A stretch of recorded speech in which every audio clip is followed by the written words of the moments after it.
나더러 주여 주여 하는 자마다 천국에 들어갈 것이 아니요 하늘에 계신 내 아버지의 뜻대로 행하는 자라야 들어가리라. 이렇게 말씀하십니다. 오늘 함께 나눌 말씀의 제목은 믿음의 실체가 드러나는 순간이라는 제목인데요. 우리는 다 교회를 다니면서 하나님을 믿는다 라고 말을 하죠. 그런데 믿음의 행위에 있어서는 전혀 믿는 사람답지 않은 순간들이 참 많지요. 우리가 어제는 나를 사랑하는 자는 내 말을 지킬 것이요 나도 그를 사랑하여 그에게 나를 더 나타낸다. 이런 말씀이 있었죠. 하나님의 말씀을 지키는 자는 하나님 아버지께서 더욱 그를 사랑한다. 이런 말씀이 있었는데 사랑하면 말씀을 지킨다. 이렇게 되는 거잖아요. 말씀을 지킨다라는 것이 뭡니까? 믿음이 있다라는 거죠. 우리가 실제 삶 속에서 믿음이 있는 선택으로 인한 믿음이 있는 삶이 나타나지 않는 이유가 뭘까요? 바로 그 순간 우리는 믿음이 없는 선택을 하는 것인데 우리는 뭐 때문에 믿음이 없는 선택, 그래서 행함이 없는 믿음, 죽은 믿음의 소유자 같은 삶을 살까요? 우리가 언제 어디서나 하나님의 얼굴을 생각하며 하나님 말씀을 지킨다면 좀 더 믿음이 삶으로 나타나는 것이 쉬울 것입니다. 그런데 하나님 얼굴을 생각하지 않고 내 얼굴을 생각하는 순간, 내 입장을 생각하는 순간, 나의 손익을 계산하는 순간 우리는 하나님 말씀을 지키는 것보다 그냥 내가 선호하는 또는 내가 편리한 또는 나에게 유익이 되는 것을 선택하고 그런 행동을 하게 되죠. 바로 이 순간이 진짜 믿음이 있느냐, 진짜 믿음이 없느냐, 이런 믿음의 실체가 드러나는 순간입니다. 하나님 말씀은 이 땅의 사람들에게 새로운 지식과 새로운 이해의 영역입니다.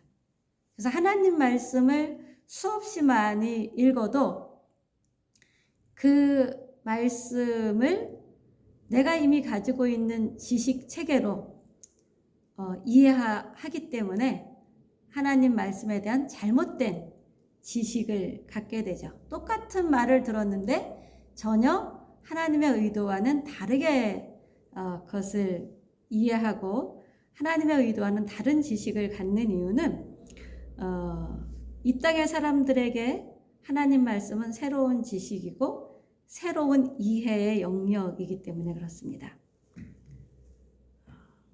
그래서 우리가 성경을 볼 때 하나님의 관점으로 보는 것 아주 중요하죠. 하나님의 관점, 하나님의 마음으로 성경을 보지 않으면 굉장히 엉뚱하게 성경을 깨달을 수가 있어요. 그러면 어떻게 또 엉뚱하게 깨달으면 어떻게 될까요? 엉뚱하게 적용을 하죠. 아전인수로. 시편에 이런 말씀이 있죠. 하나님은 내 편이시라. 그러면 우리가 이게 하나님이 어떤 의도 속에서 이런 말씀이 나왔는지 이걸 모르면 하나님은 내 편이구나. 무조건 내 편이구나. 내가 무슨 짓을 해도 내 편이구나. 내가 무슨 짓을 해도 나에게 편을 들어주시는 분이구나. 이렇게 오해할 수 있죠. 하나님이 내 편이라는 말은 어떤 고백이냐 하면 내가 하나님 편에 서 있게 되면 하나님이 내 편이 되는 거죠. 늘 하나님 얼굴을 생각하며 하나님의 뜻을 생각하며 하나님의 마음과 의도를 생각하며 그 하나님의 뜻, 하나님의 마음, 하나님의 의도, 하나님의 원리 그 편에 내가 서 있으면 하나님은 늘 내 편이실 수밖에 없는 거죠. 근데 나는 하나님의 뜻과 정반대되는데 있으면서 또 하나님의 뜻과 정반대되는 것, 하나님이 아주 미워하고 싫어하는 것을 하면서 하나님은 내 편이야, 그래서 하나님이 날 보호해 주실 거야 라고 하면 하나님은 내 편이시라, 이 말씀을 굉장히 잘못 이해하고 잘못 적용하는 것입니다. 주여 주여 하는 자마다 천국에 들어갈 것이 아니요. 이게 바로 그거죠. 내 입장에서 하나님 편에 내가 서지 않고 내 편에 서서 주여 주여 주여 주여 한다고 천국에 들어가는 것이 아니고 정말 주님 편에 서서 주님의 뜻을 알고 그 주님 뜻대로 행하는 자가 천국에 들어갈 것이다 라는 것입니다. 곧 내 마음대로 내 생각대로 살면서 아무리 종교적인 행위를 한다고 해도 하나님 백성은 아니다. 하나님 나라는 누가 들어가는 곳이죠? 하나님의 백성이 들어가는 곳이 하나님 나라 천국이잖아요. 그 하나님 나라 천국 백성은 어디서 결정되어지냐 하면 죽는 순간에 결정되어지는 것이 아니고 이 땅에 살아있는 우리의 삶의 가정 속에서 결정이 되는 거죠. 우리가 이 땅에 살면서 하나님 아버지를 소개받고 예수 그리스도 성부 성자 성령 하나님을 소개받고 성부 성자 성령 하나님이 어떤 분들이며 어떤 일을 하셨고 무엇을 원하시고 어떤 일을 하실 것인지, 우리를 위해서 하신 일은 무엇이고 우리에게 원하시는 것은 무엇인지, 우리가 그분을 사랑해서 지키길 원하는 것은 무엇인지를 알고 그 뜻대로 행한다면 그 사람은 하나님 나라 백성이겠죠. 그런데 알려고 하지도 않고 하나님 뜻을 안다고 하면서 그 뜻대로 행하는, 지키는 것도 없으면서 하나님은 내 편이야, 주여 주여 이런다고 마태복음 7장 21절 말씀에 의하면 천국에 들어가는 것이 아니다. 곧 하나님의 백성이라고 하나님이 쳐주는 것은 아니다. 이렇게 얘기하는 거죠.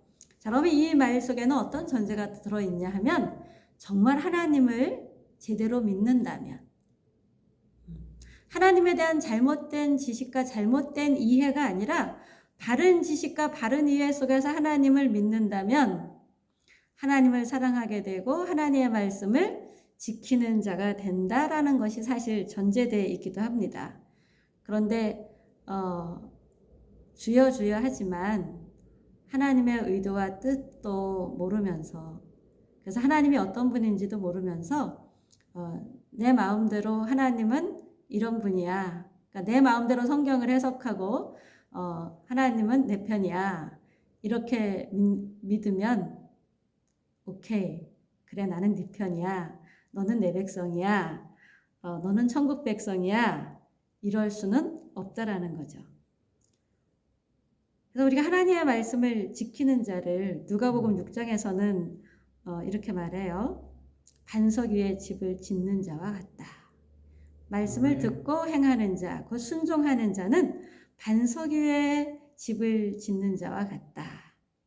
반면에 말은 있고 순종하는 삶이 없는 그 사람은 진짜 하나님을 믿는 사람이 아니다라는 게 전제되어 있죠. 그런 사람은 모래 위에 집을 짓는 자와 같다.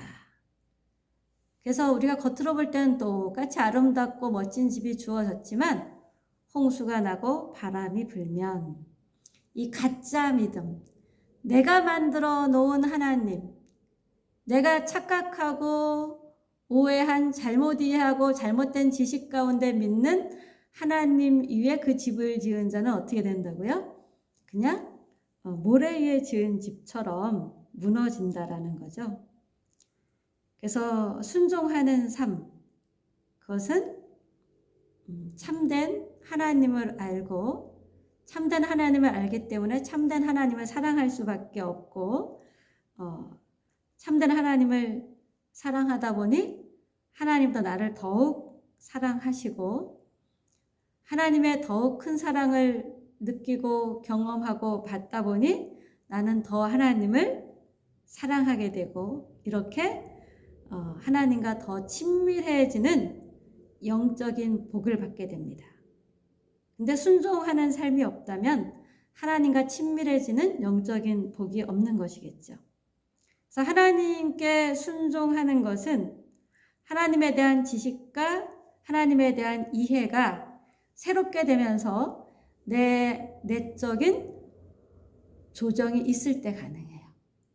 나는 이렇게 생각했는데 하나님 생각은 그게 아니구나. 그럼 하나님 생각으로 나를 바꿔야지 라고 내적인 조정을 해야 되고요. 내적인 조정을 하게 되면 어떻게 돼요? 어떤 것을 선택하는 순간에 선택의 기준이 달라지죠. 이 선택의 기준이 달라져서 하는 선택을 사람들은 오해할 수도 있고 반대할 수도 있어요. 그래서 우리가 하나님께 순종하려고 하면 외적으로는 오해와 반대를 직면하기도 합니다. 반드시 직면하는 건 아니죠. 직면하기도 합니다. 이렇게 외적인 반대에 부딪힐 때 사람들은 두려움을 느끼게 되죠. 근데 이 순간 하나님이 더 두려운 분이야. 하나님이 더 위대한 분이야. 내가 두려워하는 어떤 대상보다 하나님이 더 위대하신 분이고, 내가 두려워하는 어떤 대상보다 하나님 나를 더 사랑하시는 분이고, 이런 하나님에 대한 경외하는 마음이 있다면 우리는 두려워하는 그 어떤 대상이 아닌 하나님 편에 서게 되죠. 우리는 돈을 나 돈 없으면 어떡하지? 이러면서 돈을 두려워하는 대상으로 삼게 되면 약간의 이득을 위해서 하나님을 언제든지 뒷방 노인네 취급을 할 수 있게 되지요. 그런 선택을 하는 그 순간은 적어도 믿음이 없는 자.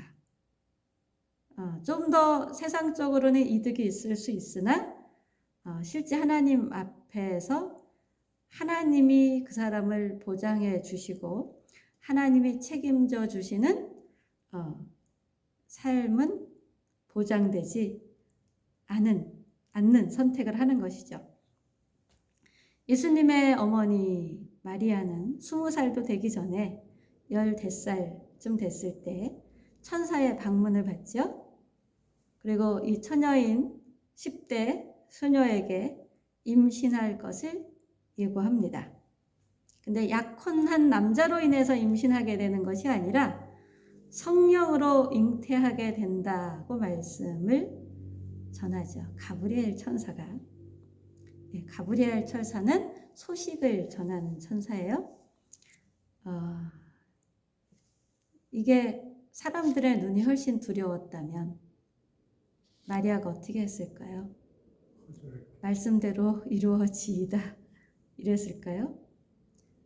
당시 유대 사회는 마치 우리나라 옛날 인민재판 있었다 그러잖아요. 지금은 자유민주주의 국가라 법적으로 인민재판은 없지만 사람 하나를 빨간 딱지를 붙이고 모함하는 일들은 꽤 많이 있죠. 근데 이 유대사에서는 인민재판처럼 이게 드러나면 어떻게 돼요? 돌에 맞아 죽는 거예요. 그런데 그것을 두려워했다면 그 마리아는 주님의 말씀대로 이루어지길 바랍니다. 이러지 못했을 거예요. 하나님을 더 경외했기 때문에 그렇게 천사가 전해주는 말을 받아들일 수 있었겠죠. 우리도 하나님을 믿고 하나님의 말씀에 순종하며 그 말씀을 따라야 되는 순간이 이 마리아와 같이 사회에서는 용인해 주지 않는 것을 내가 선택해야 되는 순간이 있을 수 있다라는 거죠. 이때 마리아가 내적인 갈등과 외적인 고통보다 하나님의 말씀에 아멘할 수 있었던 것처럼, 그래서 마리아의 순종은 참 아름다운 순종이 되었겠죠. 하나님이 아주 귀히 여기시는 순종이 되었고, 그 순종의 대가로 우리는 예수 그리스도를 통하여 구원받을 수 있는 길이 열려졌는데요. 우리가 마리아처럼 하나님의 말씀을 따라야 되는 순간들이 크고 작게 이 사회의 논리, 세속의 논리와 다른 논리를 선택해야 되는 순간들이 종종 주어집니다. 그럴 때 믿음에 따른 선택, 하나님의 얼굴을 생각하는 선택을 할 수 있다면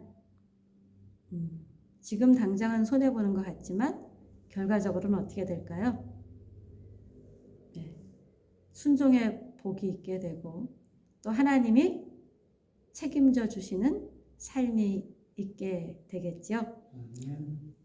그리고 어떤 하나님의 더해 주시는 은혜가 없다 할지라도 내가 그 믿음의 선택을 했다는 것, 하나님에 대해서 순종했다는 것, 그 자체가 이미 복인 거죠.